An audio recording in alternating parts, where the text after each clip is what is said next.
ચલો નમસ્કાર. ચલો મારી આ ટીમ શું છે? આપણે પર્ણનો પ્રકાર અને મૂળના પ્રકાર વિશે બોલવાનું છે. એના પહેલા આપણે પર્ણ વિશે થોડી માહિતી મેળવી લઈએ. મારી હાથની અંદર આ પર્ણ છે. શું છે? પર્ણ. હવે પર્ણની અંદર તમને આ દેખાય છે? આ હંમેશા પ્રકાર સાથે જોડાયેલો. કોની સાથે? પ્રકાર સાથે. દેખાય બધાને? કે પર્ણનો જે ભાગ આ પ્રકાર સાથે જોડાયેલો હોય તેને આપણે શું કહીશું? પર્ણદંડ. એના પછી વાત આવે છે આ પર્ણનો પોળો અને લીલો ભાગ. શું છે? પોળો અને લીલો ભાગ. તેને આપણે શું કહીશું? આ પર્ણને આપણે પાછળ ફેરવીશું ના બાજુ. તમને વચ્ચે લીટી દેખાય. દેખાય? એને શું કહેવાશે? મધ્યશિરા. શું કહેવાશે? મધ્યશિરા. હવે આ મધ્યશિરાની બંને બાજુ આ અમુક શિરાઓ ગોઠવાયેલી છે. એને પર્ણનો શિરા વિન્યાસ કહેવાય. શું કહેવાશે?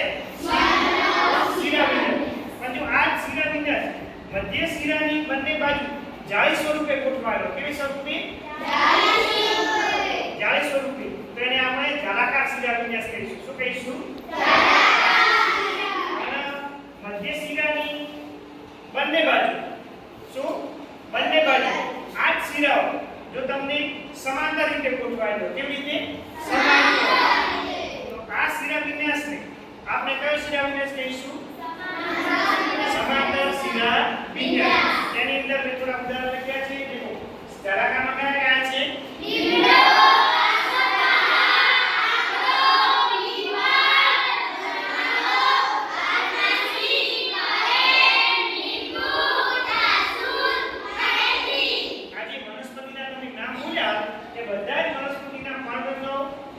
શિરા વિન્યાસ કેવો છે? જાળાકાર. કેવો છે? જાળાકાર.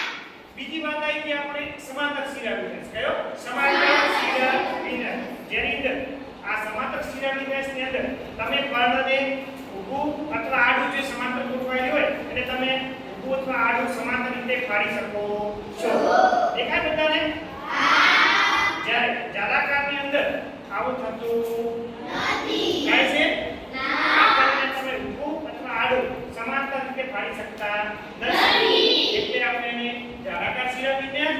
જ્યારે એની અંદર શિરાઓ સમાંતર રીતે ગોઠવાયેલી હોવાથી એને આપણે કયો કહીએ છીએ? સમાંતર શિરા વિન્યાસ કહીએ છીએ. પછી વાત આવી ગઈ મૂળના પ્રકારો. મૂળના પ્રકારો બે પ્રકારના હોય છે. કયા પ્રકારના હોય છે? આ વનસ્પતિના તમે દેખશો મૂળ તો તમને એક સોટી જેવું મૂળ દેખાશે. દેખાય?